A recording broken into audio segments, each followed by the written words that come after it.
Hi friends, welcome back to another YouTube video. Today we're going to talk about Mitchell. He's a blind baby redfoot tortoise. He came from a clutch of six, and of course he has no eyes. Now he's the runt of six eggs. There are originally 11 eggs, and he has one brother who's half blind, but he was the only one that was born fully blind. He was born October 22nd, 2022. And at first, I didn't know if he was going to be blind, but then after noticing he couldn't see his food, I had to help him out a bit. Then I realized he had no eyes. Of course, he's very special. He has different scoots. He has extra scoots on his coastals and his vertebrals. Really nice. And he was born at 21 grams, just like everybody else. And then he wasn't gaining weight for a long time. Now he's 30 grams, which is a good thing. Slowly but surely, he's getting older, and this is what I feed him. I feed him a mixture of Fluker's buffet blend, um, some banana, so it's a mix of banana too, some Zoomed calcium, and then there's a little bit of lettuce in there. And his sense of smell has gotten better. He knows what these pellets are, and these pellets are soaked in warm water. And then I mash it up really good for him, so it's easier for him to eat, and he gets everything. So he gets his amount of fruit that he needs, his fibers, and his calcium. I don't try to push the calcium on him too much. Every now and then I'll put it. So I give him calcium maybe every 2 weeks. And he'll just eat it on his own. I don't necessarily have to help him now that much since he knows where the food is. And he gets used to our timing when I feed him.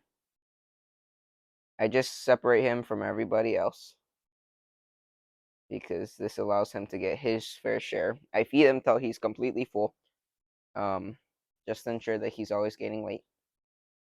Sometimes I have to move him just to get him right there on top of the food to eat it, and then he'll know where it is, and then just continue eating.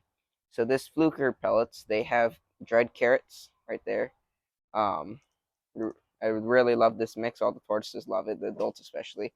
So they have some really nice. They have carrots, dried carrots, some dried red bell pepper, um, corn, some corn in there too. And then if you soak it really well, makes it's better for the tortoises because it ensures hydration, and it doesn't. It's better for them because they don't choke. Sometimes there's a lot of choking hazards when it comes to pellets. That happens a lot. That's why I always soak my food. The adults get it soaked as well. It's important to soak the food because they could choke.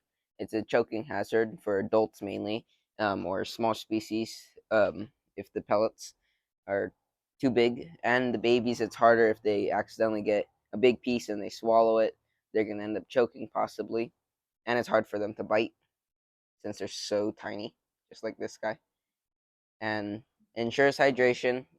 Bigger species, like if you were to give Missouri diet to let's say an Aldabra or Sulcata, that you don't necessarily need to soak their pellets for them since they're so big. But like smaller species, like his species, like the redfoot, you're gonna want to soak their pellets. Just makes it easier and it's less of a choking hazard.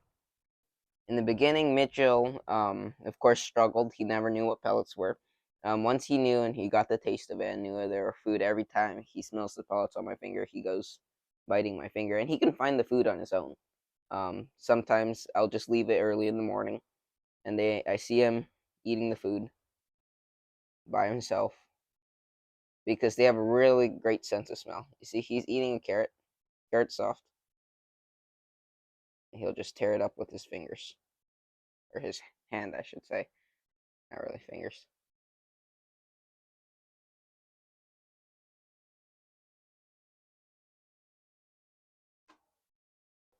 Now Mitchell, he's the runt, of course. He's very smaller. I'm not sure what happened in the egg. Hopefully he lives a good life ahead of him. He will usually most likely have to need help from me when it comes to hand feeding and certain things. But if I keep this up, he should be growing good. He'll be slower than the rest because everybody else is double his size. But if I keep this up, hopefully when he's 2 years old, he should be the size of a 1 year old. And once he gets bigger, he'll be able to move outside. He goes outside with his clutch mates whenever it's nice and sunny, like today. But today, he's just eating on his own. He's getting something different than everybody else. I usually give him pellets. It's not good to give them pellets every now. It's better to give them pellets every now and then than every day, because pellets, they have a lot of nutrition in them, but like if you give it too often, they can get stuck on it and they won't accept better things for them, like hibiscus leaves or other things. That's why I always try to mix up some sort of fruit or a little bit of pellets just to get that scent on there with hibiscus leaves or cactus. And sometimes I'll boil cactus, cut it in half, thin slices, and then he'll be able to bite them. See, he's pausing. And if you look closely, see his leg move right there. It's very normal for them to have their legs move like that. That's how they breathe. Because um, they can't really have their lungs expand that much. Their legs allow them to breathe more better.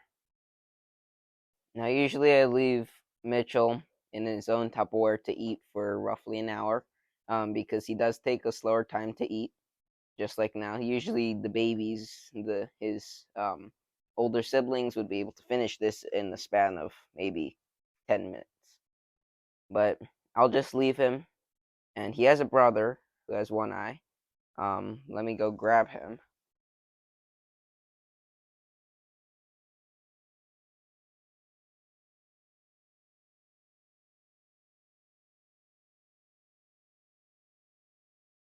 So, like I said, Mitchell has a brother named Chompers. He's older than Mitchell. He has one eye, of course. There's his one eye, and there's his blind eye.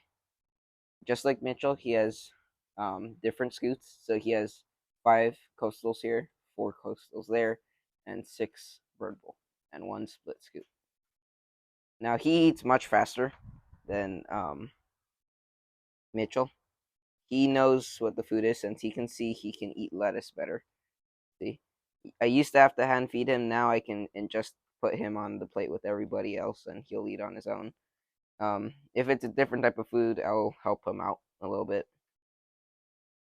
But see, I really don't have to help him. He's much bigger, of course. He's roughly 50 grams now. Um, he grew slower, just like Mitchell. But Mitchell grows at a slower rate, while Chompers, he grows at a much faster rate. He was born in October as well, just a couple weeks before Mitchell. Now, I'm not sure what might have caused this. It's just one thing. They were both different out of the clutch mates, and nothing was wrong with the eggs. They were developing normally inside the egg. I was able to count them, and they both moved inside the egg. But maybe it just paused on whatever, and then they just ended up like this. But anybody who else has if they're breeding tortoises or any reptile or animal in specific, don't give up. Um, these guys, you want to try to give them a chance. I gave both of these guys a chance, and they're doing right. Um, Even if they might be losing a limb, you just want to try your best when it comes to them. They might need a little bit more help than everybody else, but if you're going to, you got to put in the work, and they turn out great. Anyways, thank you guys for coming on to today's video, and I just wanted to introduce you guys to my 2 disabled tortoises, Mitchell on the right and Chompers on the left. So thank you for coming on, and I hope to see you guys in the next video.